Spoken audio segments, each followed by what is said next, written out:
Food, as one Montreal-based artist once put it, puts me in a good mood, but maybe less lately. Our grow monocrops at scale and ship them around food systems seems lately to be coming apart at the seams, or at the very least, emptying our wallets. But there are some who say there's a better way, and today we're joined by Laura Howard to talk about just that. Laura Howard is a co-founder and director of Récolte, an organization dedicated to building an ethical, resilient, and inclusive local food system. Her work on local food systems has taken her all over the world. But since 2015, her work at Récolte has been driven by her passions for strengthening local food systems, the circular economy, and social innovation. Welcome, Laura. Thank you. So let's jump right in. I mean, just from speaking to you before, I understand that, here in Montreal, there's farmers growing food, but there's some difficulty, at least at the larger scales, or in large quantities, getting that food to people who want to eat it. Can you tell me what the gaps are there? Yeah, thanks. I think especially in reinforcing local food systems. So there are the more traditional, conventional distribution systems going into grocery streams, going into hospitals, going to other locations. Those work well for a lot of us, not for all of us, and definitely not for necessarily increasing access to local and more sustainable production methods. So one of those big challenges is there is production on the island of Montreal and within sort of the peri-urban areas surrounding Montreal. And a lot of the gaps are infrastructure, distribution channels, things that actually add weight and cost and challenges for farmers to get food into cities. So sometimes we talk about things like that last mile delivery can be very costly for a farmer. So you can bring it to a location on the periphery of a city potentially, but getting through that city and weaving through the city and all that adds costs and time and expends gas and resources as well. So there's a lot of questions around more localized distribution systems that support the more direct to market options for farmers.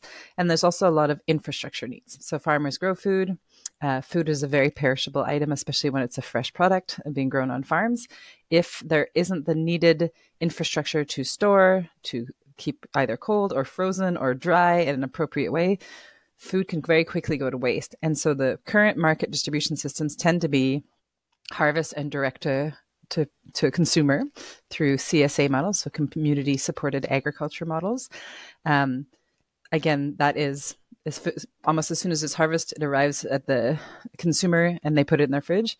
Some of those models, being a lot of upfront investment and other means of access points, are not always accessible to everyone.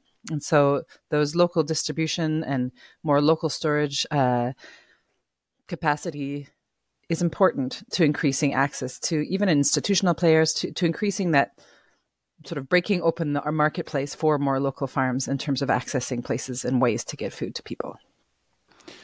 So this is probably obvious to anybody who's involved in sort of a local food movement, but let's just get basic here. The obvious thing would be farmer grows food, sells it to a grocery store. The grocery store, sells it at a slight markup. Everybody makes a living. What's wrong with that? What's missing in terms of why isn't that happening? So there's a lot of answers to that. I can give some basic answers, and I think there's a lot of levels to why isn't that happening. The conventional food system, we tend to buy in bulk. Distributors tend to be able to make sure that there's always an offer available, and that means that they source from different locations. There's definitely questions regarding sourcing practices. Where does the sourcing come from? What's the price paid for that sourcing and ethical sourcing? Because one of the biggest challenges, especially in the local food system, is we want to ensure that food remains accessible, and that price point becomes a really big part of that conversation. And when you add intermediaries, obviously everybody needs to sort of make something along the way. And so we've sort of over time, unfortunately, gone where those who are growing the food get a bit cut out of that revenue generating scheme. And those who are making sure that we're getting the food, the distributions, again, storage, even grocery stores, have ways to increase their margins of profit, one by sometimes cutting the costs that we're paying for ethical local foods or any foods at all, including foods from around the world, sometimes not coming from the most ethical sources. And then on top of that, really have a bunch of ways to do economies of scale. So bulk buying, being able to find and vary costs elsewise. And also there's a much sort of more favorable, in some cases of larger scale ag and other businesses, subsidy context that allows them to also subsidize their pricing. So why it's not happening in terms of direct from consumer is farmers don't grow all things all the time. So there's a increased logistical element to working with local farms, because there's certain things that are seasonal. There's certain things that come at certain times of season. There's certain times as well that it's best for that product to go into market. All things at all times available is a different structure to how we source and store and provide foods. And the system has generally been set up for all things at all time. So we hear a lot talking about trying to eat in season, or trying to be aware of, your food comes from, and eating with the seasons. And that's part of forcing the movement, and a bit the market also, in what do we want to eat when, and do we need to have access to all things at all time, or can we follow more access to other things? And again, we have a very big dependence right now on food coming in from elsewhere because of this all food at all times, from places in the United States, from places around the world, such as Mexico and other areas across the globe.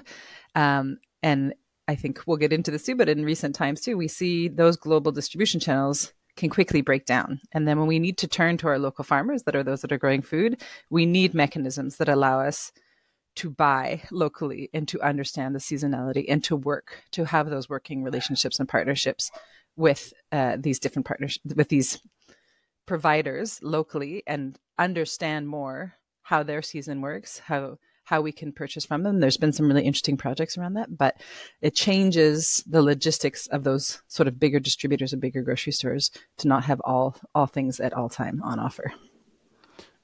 Right. So they prefer just to be able to get like a giant container of celery from Mexico or something, like once a month, put it on the shelves, and we don't have to worry about it anymore. Whereas if they're dealing with local farmers, they're dealing with a smaller scale, so they have to do they have more market power in relation to the farmer, I'm assuming, but they also it's probably less convenient. What are the sort of I guess what's the solution? Like, is there a way to reform the existing grocery stores to be more in tune with the sort of, I don't know, ecological world that we the local world, or do we have to bypass it and create a whole new infrastructure? I think the answer is both. I think that there needs to be work and incentives done on the part of larger grocery stores too, to understand, and that includes consumer choice, where we are large drivers of a lot of those incentives too, and have what we're purchasing and what's been going off the shelves, and what's our expectation of what's available when. It's a two-way street. We've been sort of taught as consumers that is the way our world should work, and that we should have certain types of food all year round. So there's one side on the role of a bit choosing where your dollar goes. The other side of that is, again, to that there needs to be work and investment into understanding how to better work with farmers, understanding what is available locally, normally outside of a traditional distribution stream, that could be brought into the grocery stores. And there are grocery stores that are doing that and making that effort and doing a good example of it. And there is a great farm in the West Island called Cultiver l'Espoir, which does organic production on city land and does have a portion of their proceeds that go into the more traditional banner stores, and is allowed then to also subsidize their food and provide it to community organizations and other actors. So there are models out there that we can replicate and scale. The other side of that, though, is there's a certain element of the global food system that is broken, that are not things we just necessarily want to replicate. This idea, economies of scale, is something that, yes, we've all seen it. It's also harmful in many ways, an economy of scale, to the way we live, to this expectation of all things at all time, not only in food, across the board. And that expectation and that need of access, or that sense of a right to access for certain foods as well, means that the grocery stores respond, and the way they make profit is having a whole bunch of diversity of foods at all times. Some foods are, larger grossing markup items within their store, so they get larger profit on that. And they survive and thrive also on this playing around with the margins on all the diversity of food that's available, the marketing of it, etc. So how do we relocalize? And that's how it becomes competitive for more local players to play, is those economies of scale are not necessarily things that local farmers or other local actors are wanting to replicate. They want to feed their communities. They want to feed it with a certain region. They want to create access to good, healthy foods as much as they can. There's a lot of farmers that I think are also interested in extending their growing season and understanding how, if it's not through fresh foods, through different production methods, but also transformed foods, again, like canned foods, preserved foods, how do we eat in that way, but also make sure that there's a distribution channel that works. That means that the farmer is making enough revenue to survive and thrive, and that those distribution channels are also working. And this is where we see more cooperative stores. There's great examples of also sort of volunteer-driven grocery stores, where some of the costs of the actual employees are reduced because it's very volunteer-driven, or it's driven by something we call sweat equity as well sometimes, engagement of the community, recognizing that those local products come in, they actually have a cost. As soon as you add physical infrastructure, marketing, employment on top of that, your costs are naturally going to increase. So how do you remain and maintain a fair access to food while still allowing the farmer to make the amount that they need to cover their costs, plus enough to sort of have a livability above and beyond that? Again, knowing most farmers have an off-farm revenue as well as their actual farm revenue at this time. And then how does the community become involved and engaged and re-democratize their food system by having an active participation in how their food is brought to market, how they participate in sustaining that food, that access to food within their community, and how they make collective decisions on how and where food is sourced from, how food is distributed, and how even those local businesses are sort of managed and run. So just getting concrete here, like how is that working? Like what kind of examples are we seeing of, are there volunteer run grocery stores? Are there co-ops on the island of Montreal? Yes, there are several cooperatives. Some of them are thriving and thriving. Some of them are having more challenges. A great example is Le Détour, which is a grocery store that's a part of Atelier 7 in Pointe Saint-Charles. It was also, I believe, modeled off the Park Slope Food Co-op out of Brooklyn as well, which was, again, very much a volunteer-driven grocery store. So there are, as much as possible, local sourcing products. There are products from elsewhere as well. But members of the community volunteer hours and work shifts as a part of their contribution to the way that this grocery store works. And it's part of, again, when there are costs everywhere when you do run a business, to the sourcing, to the staffing, to just the general management and administration. And so if there's ways the community can participate in reducing some of the costs for actually running that business, paying for the bricks and mortar, et cetera, then it helps to have a more participative model. One, you're also engaged, you're meeting members of your community, you're understanding a bit more how these businesses work as well, but you're also actively participating in being able to reduce a significant cost somewhere and maintaining the accessibility to food. That to say, that's a great consumer example. I will say it shouldn't always all fall on consumers. There's a lot of work that has to be done at other levels as well of government and regulation and subsidies, and where our money goes that we do pay into, that we do contribute at a more sort of government level and higher levels, that there needs to be more incentives and more work done as well at these levels to be reinvesting in these food systems. It shouldn't all fall on consumers. That's where sometimes there's an equitable question of who has time to participate and who has the capacity to sustain. But they're great models that show that there is an interest on citizens to participate and have more decision-making power within the businesses within their communities, and especially in that when there's a social mission of creating and increasing access to those citizens and other surrounding citizens. So my understanding is that that there are those examples, but they are on the smaller side in terms of the amount of food they're selling, and the amount of product they're moving, the amount of customers they're serving, and so on. I guess first question is that true? And then second is, what is the barrier to like really scaling those up to the point where you're, at the same level as like a Metro or a, Provigo? Yeah. So I wouldn't say I have the entire answer to that. I'm not going to pretend to be a professional in exactly how all the distribution on the side of Metro works. But we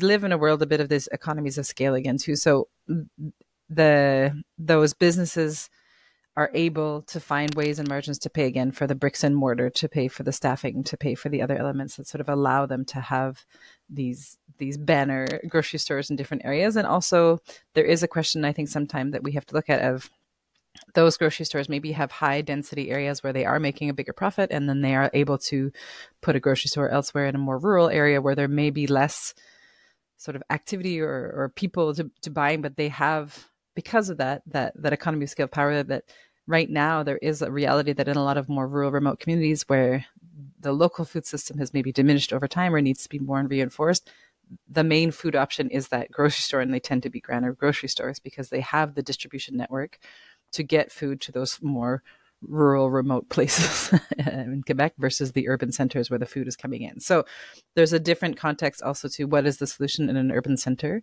to what might be a solution in a more rural and a more remote. So I can't say across the board these are solutions, but I do think, again, it comes back to that infrastructure piece that right now most local ethical, sustainably produced food is a direct to market most often of the time product. And that is, again, a lot of the time due to this lack of local infrastructure, local distribution, local ways to store, preserve, and maintain foods. So a lot of foods, if we think about even institutional buyers and other buyers that may be buying through the bigger distributors as well that have relationships with these big banner stores, they tend to come pre-cut, pre-frozen. There's a way that they're cooked and prepared within these institutions that's very, and farmers cannot necessarily show up at the door with a carrot that still has a top on it and is maybe covered in beautiful, healthy dirt. That's not the way it's going to work in the production methods. So there's a lot of work on both sides to, one, how can we reinforce local food systems to be able to prepare and provide food to a certain level that fits within some of the operating means? And then how do we also work with these institutional players and others to adapt their practices to fit more the reality of local food? We have a really great partnership right now with the SHUM, actually, in hospital, working with a pilot project of a West Island food hub.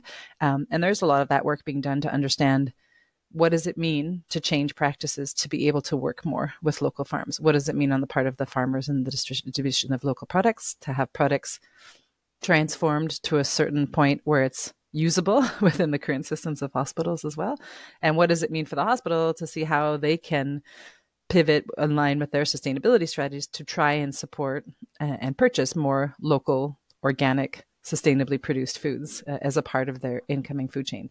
It's a lot of changing of practices, which can be, long. Change takes time in these things, but there are a lot of opportunities there. And then again, it really does come back to if it's a highly perishable product and or locally produced, even for smaller scale local companies that already do transformation, so of great local goods into preserves, into jams, into soups, into other things, they also need that infrastructure. And a lot of the time, individually, each individual business trying to find the infrastructure, trying to find the MAPAC certified kitchen, trying to make sure that they have everything they need to properly, hygienically create these food products individually is really costly. So how can we see more cooperative and collective models also around use of this type of infrastructure, shared kitchens, shared transformation entities? There's a lot of these, and we do come back to a collective economy, a sharing economy, that individually it's too hard to be competitive at that scale with the big players. Collectively, and reinforcing these collective models, we have more of an opportunity to reach an economy of scale where we can actually be complementary and or at times competitive to the main distribution channels. So I'm sort of hearing three things. One is sort of, community controlled distribution through cooperatives, cooperative stores, bulk buying, clubs, I guess, stuff like that. And then on the other hand, you have sort of the anchor institutions, which are the hospitals and the schools and so on that can, adapt to. There's a lot of powerful possibilities I'm understanding there to bring in to have them source local food from, small scale farmers using ecological methods. But I want to come back to the grocery stores for a second. I'm just when you were speaking before, I was just imagining walking into like a Provigo or something, and like instead of seeing the usual produce, I see like, there's like a big like shiny like local sign that says like, here's the local food, that really like highlights that, and like maybe a little, educational placard sort of explaining what the deal is with like why it's important to eat local food. And then maybe that is sort of subsidized by some of the higher ticket items, some of the, I don't know, uh, the more expensive snacks and stuff in some of the other aisles, and so that food is just a little cheaper to buy. And then on the other hand, you have all the stuff coming from overseas, and in this fantasy world that I'm sort of imagining, the fossil fuel subsidy that are making it possible for us to eat all the food from all over the world all the time is maybe not.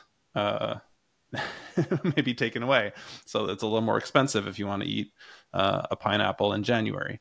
Mm-hmm. Not impossible, but just slightly more difficult. But it's hard for me to imagine a grocery store manager being like, "Yeah, I'm on board. Let's do that now," even if it makes sense for the local ecology, even if it makes sense for local farmers, even if it makes sense, even for consumers, even if there's a consumer demand for it. I would imagine that's just going to make their life, from their perspective, more difficult, and make it harder for them to make the sort of, mega profits that they have been making of late. Yeah, I don't know. Can you just talk about is that how you see the tension? What else is there? That I'm sort of not accounting for, and ultimately what's sort of stopping us from having that kind of a grocery store. Yeah. So I will say, we often say restructuring our food system also will require restructuring our economy a bit, and how our economy works. So there's sort of two sides. There's this work to be done to help impact-oriented local businesses currently try and survive and thrive within the current context. There's also a lot of work that needs to be done to change the current context and how our economies currently work. And one of the challenges, I will say, there are grocery stores that have done some pretty interesting and innovative projects to try and increase that.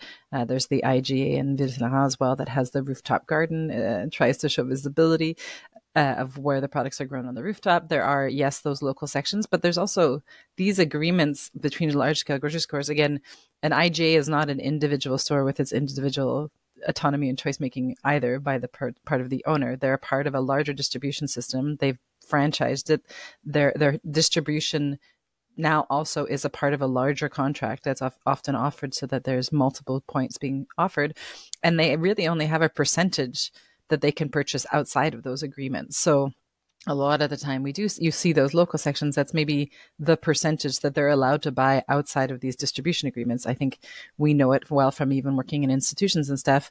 Institutions have agreements with people like Pepsi or Coca-Cola to be a snack provider within their institutions. Starting to bring in alternative food offers now becomes a negotiation also with this third-party player who you have a contract with, who has tried to surprise some of the infrastructure or snack spots or whatever to make sure that there is food available on your campus.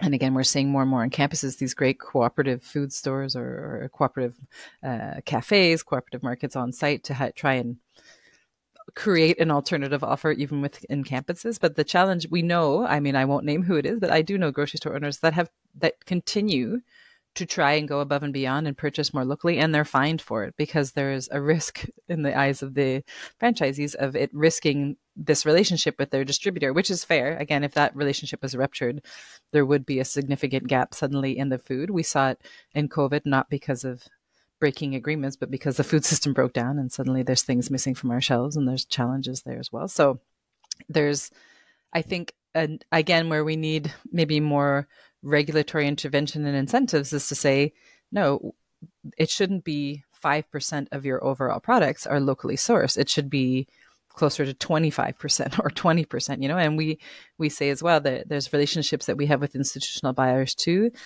The work we've done, we're 0.03% of an overall annual food buying budget. If we could even be 3% of that, it would be an incredible shift in how much we can support local farms. But getting there means changing practices, means negotiating current agreements that are in place, means a lot of this, doing the dirty work of not just, there's a lot of people, I think, that have the want and desire to support this. We've talked with chefs too that work in these large institutions and have said, I would love to turn and be able to work more with local farmers. The problem is my menus for these larger conventions and stuff often have to be set 2 years in advance, and I can't get a guarantee that I will get this product from a local farm, or there won't be some risk, increasingly so in a moment of climate change and external disruptions.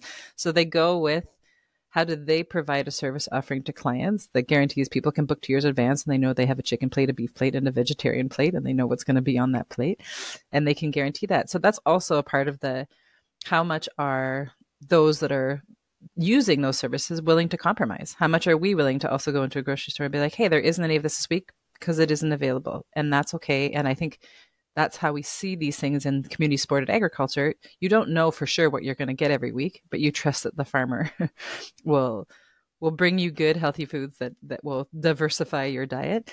There are great other supported projects, like there is a community supported fisheries project in BC, but again, it's up to the fishermen and what they catch that week to bring that in, and that's what the consumer will eat. So there's a bit of play on both sides of, we have to be more willing to accept that we're going to follow the rhythm of the food system and what's available when, but we also need to really do a work at many levels of saying, if we're going to shift our food system, then these contracts and these constraints and these limitations on even reinforcing and purchasing from our local food system need to change. We need to create more space for that in how these agreements and those conversations are happening.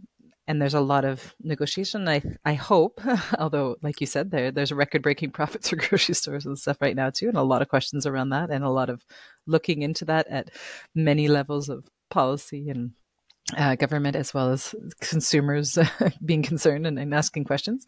And that's great. And we need to keep doing that. We need to keep asking those questions about, wait a minute,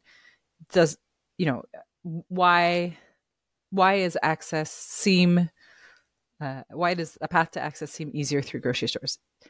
What do we want to reinforce through our buying? What do we want to see?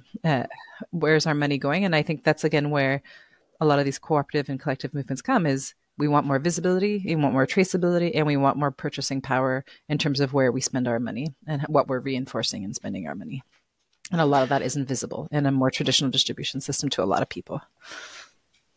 I like what you said about the sort of 0.3% to 3% to 25%, in terms of like regulations and maybe creating sort of some external incentives to move grocery stores in that direction. I mean, it also seems to me that, just from what you're saying, that it would be very useful to also increase the overall market share of cooperatives and places where people can actually take direct part and have sort of democratic debates about how they're going to structure their food distribution, and grow co-ops to be, or, and other sort of local distribution systems to be, 3% to 25% to ideally even more of the food system, so that we have that power to have that scale. I guess my question is, if the federal government was to say, like, we're going to put 25 billion into growing cooperatives, just hypothetically, could we do it? And if not, what would be the sort of pieces that we're missing in terms of like making that happen quickly? Right. So quickly, I don't know. Faster than it's being done now, for sure. If there was actual investment, it is a resource constraint. It's where are we putting the money? Who are we subsidizing? What kind of activities are we allowing to continue to survive and thrive? And I can give an example. Can it be done? Absolutely. If you look to the United States, and we don't always tend to see the United States as progressive and avant-garde in some things, there are around 230 local regional food hubs across the United States. There's a lot of work that's been done with the USDA to invest in it. There's new funding sources within the USDA for Indigenous food systems infrastructure and distribution channels. There are or Aboriginal and Indian in the United States. I have to figure out the right term for the US as well. But there's great investment being done and recognizing that there was that missing middle in terms of reinforcing food systems in the United States. There's been great artists and people like Willie Nelson as well, who've started programs like Farm Aid and pushed a lot of this, like, we need to support our farmers. They're the backbone of America. And so there's been a lot of levels of this happening. And what happened, we see it, what happened during the pandemic, when these food systems broke down, is those local regional food hubs kicked in when there were huge gaps in the global distribution center in the United States, we were able to pivot to that local infrastructure. They already had the relationships with farmers. They understood the gaps and they knew where they could go and source product and what that looked like. But we have not that many in Canada. There are pilot projects in BC for regional food hubs. There are a few popping up there are a few in Ontario. There's some local businesses like and technological platforms that are doing great work. There's great examples on the East Coast as well. So we have good examples. Now what we need to do is learn what's gone well, what's working, how is that working, and replicate those models across Canada and find ways to invest in those missing pieces. And I think right now, one of the problems in Canada is we're very risk adverse in our sort of funding context. And they're seen as businesses that are risky because some have tried and some have failed. But the question really is why? Why have they tried and failed? Often it's because the regulatory context is not in their favor, because the subsidy context. So when you're saying as well, there is a lot of money now for agri-food systems, but how is it being distributed? Who is it being distributed to? How much are we giving time? There's also, if you refer to the whole slow money movement, also that's a sort of a complement to the slow food movement too. It was started by a former venture capitalist, Woody Tash, who was like the current funding and financing context doesn't work for food systems. We need 8 to 10 years of investing at low returns on investment to actually allow businesses in the space with pretty slim margins, again, because we want to make food accessible to everybody. We don't want them to all be niche products.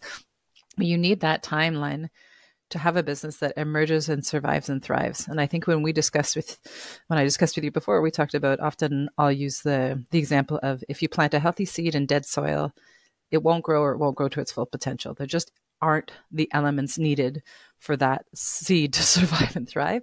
And we're in that state right now in Canada in terms of the ecosystem in which these impact-oriented foods businesses are emerging. And the reasons why they're having a hard time surviving and thriving, they are regulatory barriers, their lack of investment barriers, their lack of appropriate investment frameworks and patient capital that allows these businesses to test and iterate these new models that are not always proven and that will work differently in Canada than they will in the United States. But we need to invest in that time so that the next time, and we do have, unfortunately, a lot of external challenges in terms of wars and in climate crisis and stuff. That means what we learned in the pandemic, we're unfortunately probably going to have to relive at some point within the near future. And we know that we learned that lesson already. So we need to start investing now and knowing we can also turn to our local infrastructure and local farmers in a time where we cannot depend. California has been living a huge drought and fire. A huge amount of our produce comes in from California. So what happens if California becomes a no longer largely food production region? That's a problem for a lot of people across the States and across Canada. So how are we now? And we have great agricultural land across Canada. In Quebec, we have some of the largest agricultural land. There's other challenges of it being usurped and developed and taken over for other reasons. There's a lot of things we need to put in place to safeguard our food systems, to protect the land that we grow food systems on, and to protect the people and invest in the people that are driving this change in local food system development and bringing forward the new impact oriented food models, but that need time to experiment, to iterate, and to get to a point where we can show they can be both viable from an economic standpoint. And even if you don't care about food or organics or any of this saving the planet, the food system, even in Quebec or across Canada, is a huge sector of our economy. Even if you just cared about the economy, you need to care about how it's happening because the current structure of it will fail in the upcoming context. We will not be able, food businesses will be at risk, even larger scale. And we can see examples of that also from when there was an economic crisis in Detroit. Some of the first businesses to pull out of Detroit were large scale grocery stores because there was no money to be made there. So what does that say even about our food security, our food autonomy, and again, our democratic decision making around food? Who decides when and where food is available in a time of crisis? And there was a lot of investment by the Quebec government into alternative solutions during the pandemic. Everybody turned to the local farmer. There was the biggest shoot in local food baskets and stuff during the pandemic. And then the pandemic ended and we kind of forgot about them. And partly because of economic reasons too, needing to make more choices around affordability. But that all comes back again to, if we want to keep supporting these farmers and knowing they'll be there the next time we need to turn to them, we need to make sure, even if there's a barrier of a just price for food and food justice and accessibility, that we're helping to subsidize those local players to still exist in times of boom and bust. And there have been great examples throughout history in doing that. We know them. We need to start rebuilding them and reinforcing them, because those are the people we need to turn to in a time of crisis and in a time of climate. And there's tons of examples. Ukraine, the peasant movement is what ended up feeding a lot of people in Ukraine, because it was there and it continued to survive and thrive when that food system broke down. We see it over and over and over again.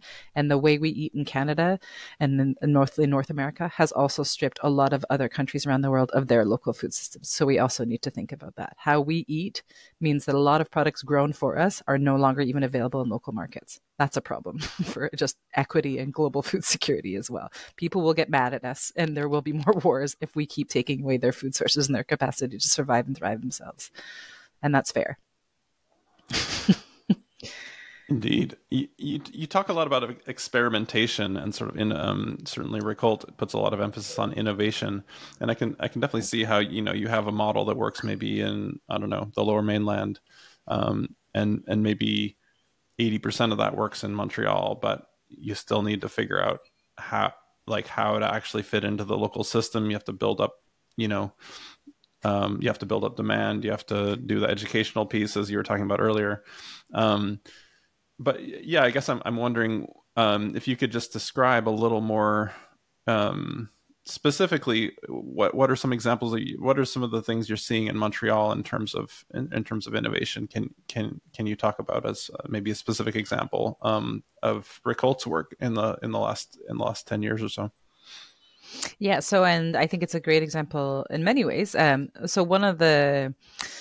We've been supporting many of these pilot projects, accompanying many of these pilot projects over the last 5 years through an opportunity that was actually the Smart Cities Challenge, Pan-Canadian partnership or competition. Actually, it was several cities in different categories sort of up against each other in terms of what it means to be a smart city and leverage this. So it's an Infrastructure Canada competition where there was actually 3 categories, $50 million, $10 million, and $5 million that would be reinvested. The great news is Montreal won in 2018 and then 2019. We were one of many projects and streams within that. There's also a mobility stream. There's like a citizen engagement. There's a open tech and open data stream as well. And open data has to be a part of all of our projects, actually integrated into that. But for us too, we had done consultation projects with the Montreal Foundation and multiple other players prior to this opportunity, and saw that it kept coming back, this question of infrastructure, mutualized distribution, these collective models. And so when the Smart Cities Challenge came along, we saw it as an opportunity to say, well, we can hopefully secure some much needed funds to do investment in this experimentation iteration. Luckily, that was the case. And so for the last 5 years, we have been able to invest in it. And what that means in terms of accompaniment, and where there's a lot of importance in what we're talking about, investment and risk investment. And I do these little quotation marks, because I think risk is also very relative on what is the risk, maybe financial risk, but there's a lot of other risks if we don't start doing this work as well. So, but yeah, we were able to invest in putting the right people around the table. So one of the big projects, again, is this West Island food hub. And it's now operating under the name of l'Aube, La Pôle Nourricière de l'Aube. And it was bringing together of multiple stakeholders within the West Island and elsewhere. So farmers, community organizations, initiatives that already exist, members of the city planning and the urban planning, and this to also understand there is a production, again, in the West Island. There's an increased potential for production in the West Island on some agricultural land that's there. And it's a peri-urban, close proximity to an urban center in terms of its production capacity. There are existing farms, again, like Coutier L'Espoir, that already sell into grocery stores and help to subsidize food community organizations. So if the question was, how do we increase access to local food for not only everyday consumers, buyers, but community organizations, the health sector, daycares, etc., then what is this missing piece in creating that connection between farms in the West Island and hopefully eventually an even larger swath of food and farms within sort of a peri-urban and more rural areas that can use that as a hub? So we went through several phases. One was the governance phase. So who needs to be around the table? What is the model? How does this work? And who is it working for? And then there was the sort of investing in the studies, the architects, the urban planning, the figuring out if this piece is going to exist, what does it look like? And then we've actually started to make infrastructure investments. So we helped to co-purchase a shared mutualized distribution vehicle that's now shared between farms in the West Island and distributes to organizations within the city. We can show we created an impact indicators framework. We put in place an impact indicators team. So not only we could say, look, we're doing good things, we could prove this does good things. This reduces emissions. This increases access to food to certain players. This has allowed to reduce costs, individual costs for farms. So we're putting proof in the pudding of saying, if we're reading these projects as risk because we've seen them fail, but we never ask the question why, when, and how they did well or they failed, we put in place those mechanisms as well to measure where are they doing well? Where do they need improvement? How do we rejig the model right now as we're going on a learning over a 5-year period? But again, it's a 5-year period with millions of dollars that we were able to invest in, our team being a lot of the human resources and resources for the team, as well as other experts that we were able to engage. Often the organizations and actors that are trying to start these community projects don't have that kind of support. They don't have the HR support. They don't have funding. You rarely get funding for operations in HR. You get project-based funding. So maybe you get funding for the project, but you don't necessarily get the funding for the people that need to actually be there to drive the product. So we're asking a lot of under-resourced organizations and actors to already create resource-intensive solutions without giving them the resources to do that. So this is why this opportunity, I think, was so great for us to show not only these projects can survive and emerge, and there's still a lot of work we need to do to make sure that after this, they survive and thrive. And that goes back to reinvestment and continued investment in this experimentation. But it also shows if we have the resources, those projects potentially compared to others moved relatively quickly in that we could take each next step without there being a pause about, okay, well, now we need to apply for another funding. We need to convince that there was a 5-year period where we could just continually invest in next steps and the needed resources. And there's wins in that too. There's, again, where a lot of what we're speaking about is we need to continue to invest in this experimentation and wins, because once we have enough of those alternative, we'll call them business models or collective business models proven, then the other resources that exist unblock more easily. They see the potential, they understand the potential, we can create policies around it. But right now, there's this barrier because there isn't enough of an understanding of these models, because we haven't invested enough in proving these models and showing how they can work. And so then we're in this gray zone of being a bit stuck where, oh, we can't create policy or appropriate funding mechanisms for this because we don't see the potential in it, versus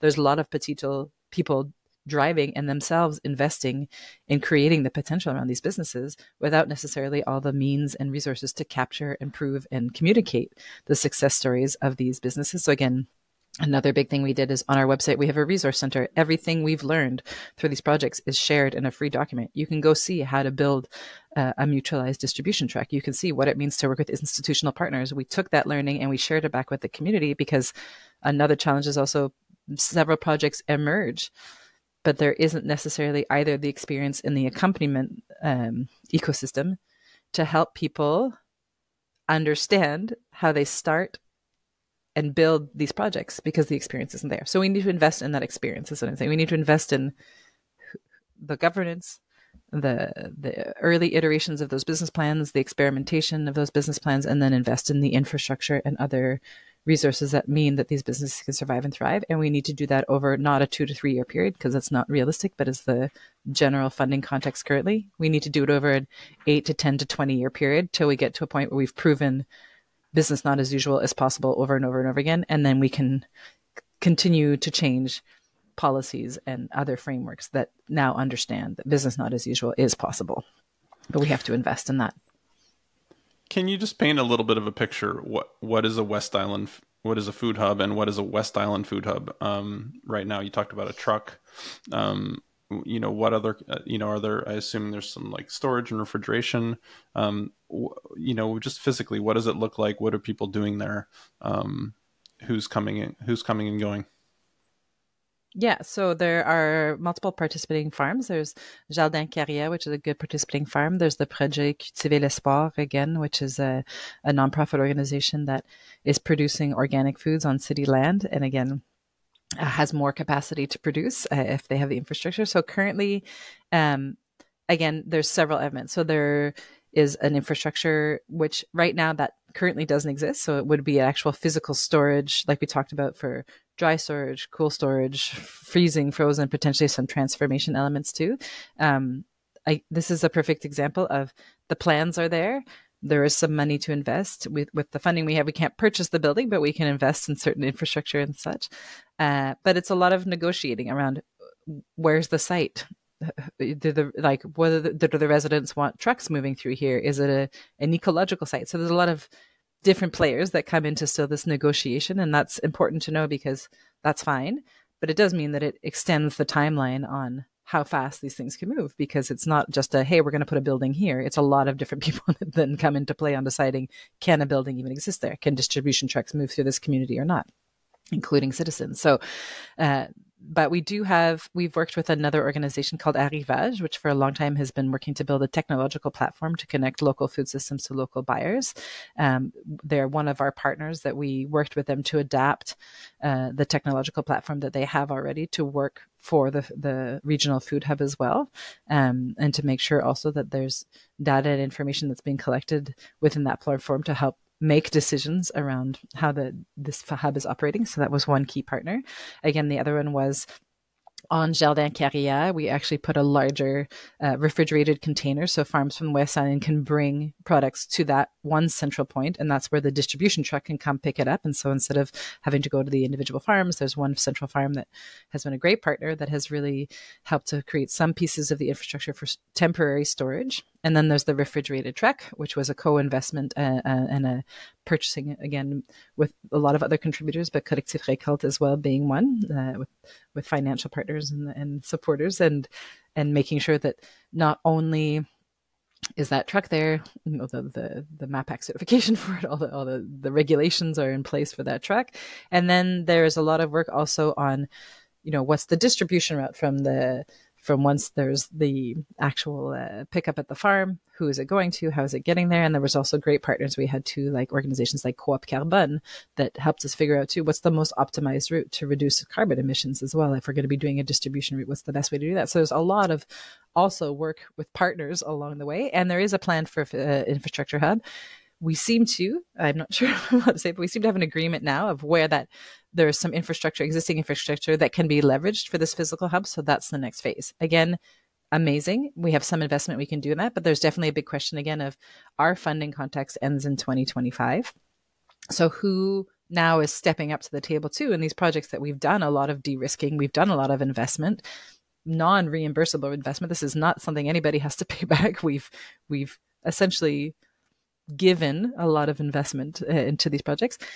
But who steps in now? Who steps in now for the next phase and iteration of this experimentation and this putting in place of the project, and doesn't point to say these models don't work? Of course, they don't work if we don't invest in them. Of course, there's no way you can say a model doesn't work if we haven't invested and given them the time to show that they can work. So there is a big question there too of that physical infrastructure is ready to exist, but we need to continue to invest in it. And there are some great programs out there. There's a program of l'infrastructure communautaire, which is on the chantier d'économie sociale too. There are sources we're trying to patch together. But there's definitely more collective work and concerted action that needs to be done to say, do we want these projects to exist in our community? Yes. What is that going to take?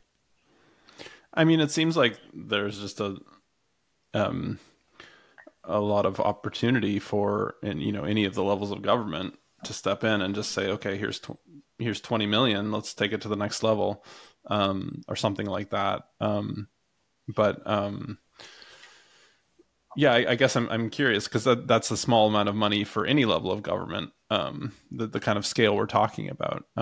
So I guess I'm curious, what are the sort of, what I'm sure you're talking to elected officials. What are the kinds of things you're hearing that make them reticent to do what, like, at least from my perspective, would be kind of a no-brainer? Yeah, and I will say there have been programs and investment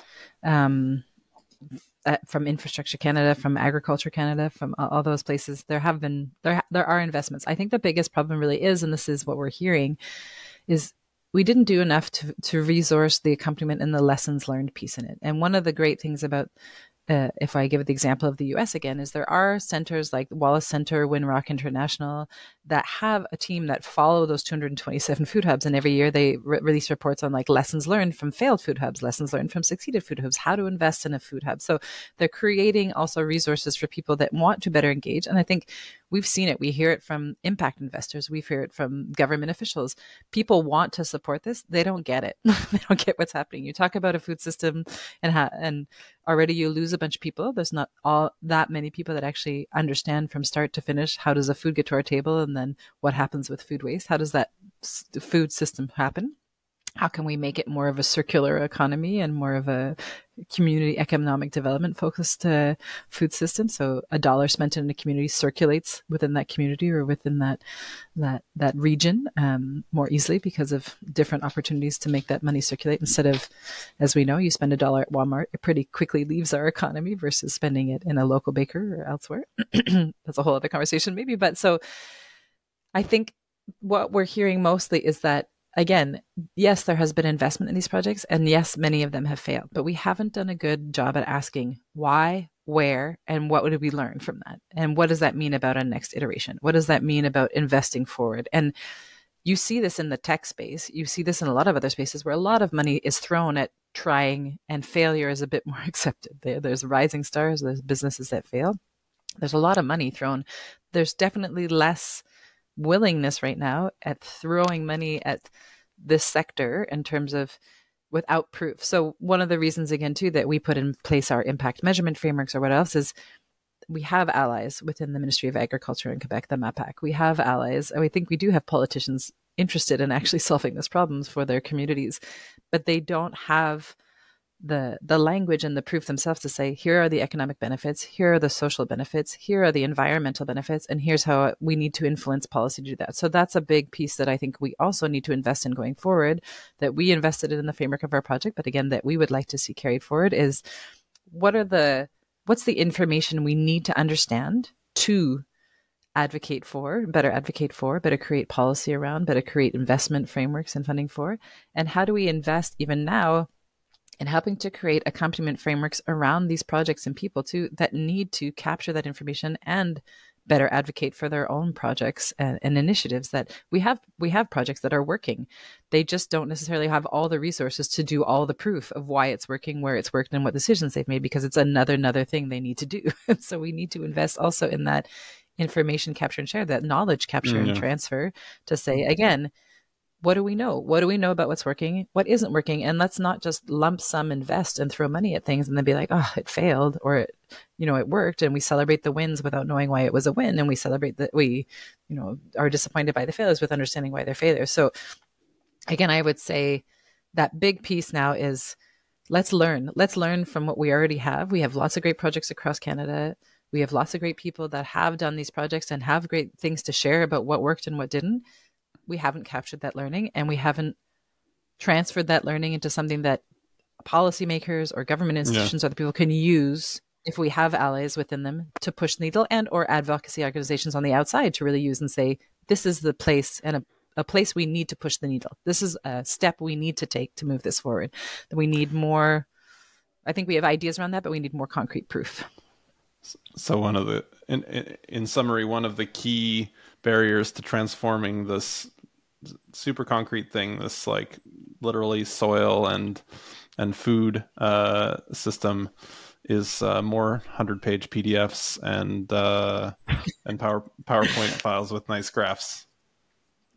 Is that what I'm Not hearing? necessarily. I think it's not necessarily. I mean, we have guides and stuff too, but I think there's very useful templates and guides too on, like, okay, you're going to build, like, if I look at Wallace Center and then things that the USDA has, you can Google USDA how to build a food hub, and it's like there's a sample business plan. But again, if you're an entrepreneur or a community organization wanting to start it, having that guide is really helpful in diminishing how much you need to run around, and having a guide to like, at what stage of your development do you turn to what funding partner? There's lots of funding partners out there. The time just to find who's there, what the program is, how do you apply for that program, is significant when you're just trying to get a project off the ground. It's a lot of time in. So we need better support entities too that do that work for the actual people driving the businesses and collective enterprises and projects on the ground.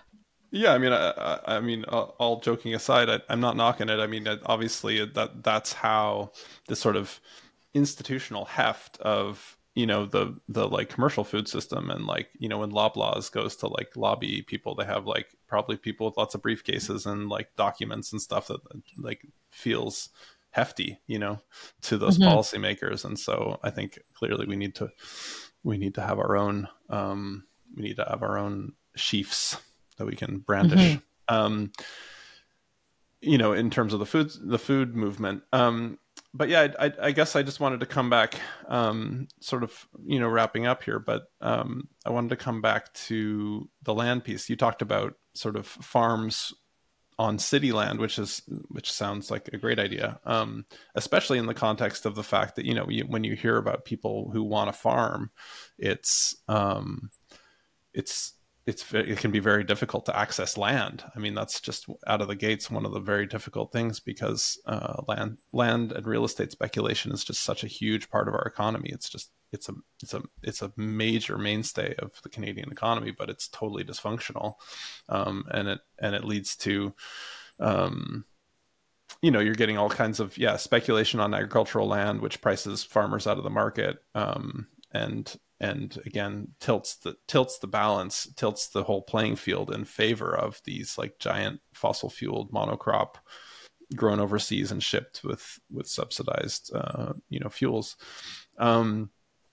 But can you touch a little bit on what we need to make land more accessible? Like, is the solution to have municipally owned farms? Is it more? Is it land trusts? Is it policy to tax 100% of the land value increase so that speculators, go away? What's on the horizon for access to land? Yeah, so I think it's also not something that I have all the answers to either, but there are amazing organizations that we partner with across Quebec too, really looking into this. So Protecteur is one of them that's doing really important work, along with Équiterre and a lot of local entities that are trying to better understand the same question too. Of I think we know, yes, we need to protect agricultural land. We're increasingly and rapidly developing highly fertile land for production.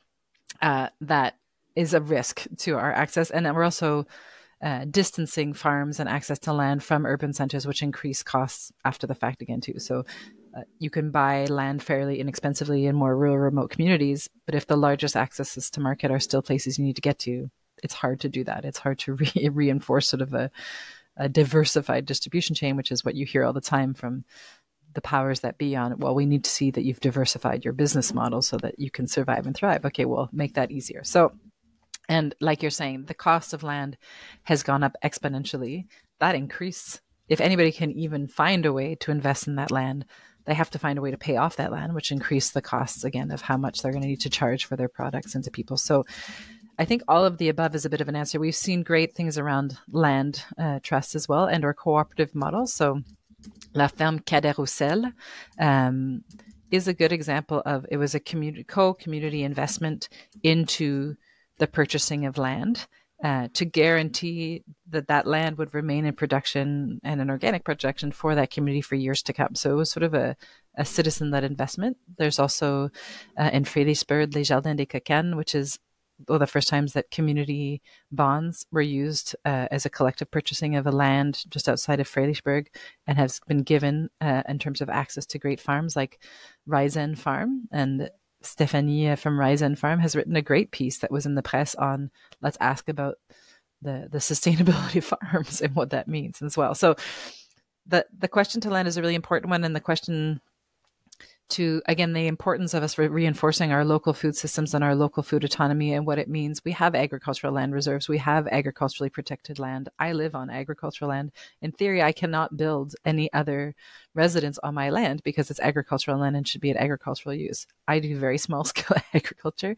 I'm not massively producing. And there are many people now that are buying this farmland that you need to have a minimal amount of production. So there's lots of gentlemen farmers or other people that are doing the basics, but they're not actually feeding into our food system. So we definitely need to ask those questions again too, of how much agricultural use is practical without dinging farmers and emerging farmers. So it's fair that you don't make a huge revenue in your early years, but there should be more controls likely on what is that land use? How is that land being used? If you buy a large scale plot of agricultural land, should you be obligated to make a certain percentage of it accessible to a farm on a long-term lease? Is that something that should sort of be built into how this should be working versus there's incentives elsewhere? There's tax incentives. We can see also in Ontario and places like the green belt, which has its own struggles now. But what do we need to do more to say, if agricultural land is of importance to us, how are we protecting it and how are we giving access to it? And if the market is creating problems to that, how are we creating innovative solutions to hacking how the market is working right now? So again, there is, I can say in my area as well, there's tons of speculation sales. They're not, I don't think this land is actually up for sale. It's just somebody trying to drive up the price of this land by putting it all out for sale across the region. And it's agricultural land. And again, it's likely because of speculation going to go to someone that will find a way to leverage existing infrastructure or build some sort of accommodation on it. And will the rest of the land that's there go back to agricultural use? Potentially not. And that's a problem for regional food security. So I don't have all the answers. There is a really great report that just came out by a whole partnership of actors. We are a consulting partner on it, but it's called Reconnecting Agriculture to Our Territories. And it is a memoir of a bunch of great people doing this thinking that just came out in the last few weeks. A great report to read, but it is talking about what are these solutions and what are some of these incentives that we need to be working on. And I think we need to listen more to actors like Protecteur, and we also have our own network that has inspired many people across Canada. And now I'm going to forget the name at the moment for whatever reason. Thinking it's Agri Conseil. May have to take this part out, but anyways. So we have mechanisms in Quebec that are great and have been inspirational around protection of agricultural land and making sure that land goes into a bank. Artère goes into a bank. So Artère is an example of agricultural land goes into Artère, and then part of the work that they do is also that accompaniment of making sure if a new entity or person is going to be on that land and farm that land, that they actually have a plan for farming that land. They're not just purchasing the land and being like, best of luck with that. There's some accompaniment again offered and making sure that that land will remain in happy, active production. So, and Artère inspired young agrarians in the west of Canada as well to do some of this work around land access. So, and in the west of Canada, there's great examples also around land matching programs. So young farmers looking for land, people interested in giving portions of their land for farming and creating reasonable things. I think we have to protect land in peri-urban and increasingly around city centers that's expanding, and we're starting to usurp that land. We also need to incentivize those that have land or just open the opportunity for partnerships for those that have land to give access to that land to people that want to grow food for us in a sustainable and local production framework. So amazing. Well, Laura Howard, thanks so much for joining us again. Tell us how we can find about Recult and any of your projects. Yeah, so our website is recult.ca, so www.recult, which is the French word for harvest. So it's RECOLTE.ca.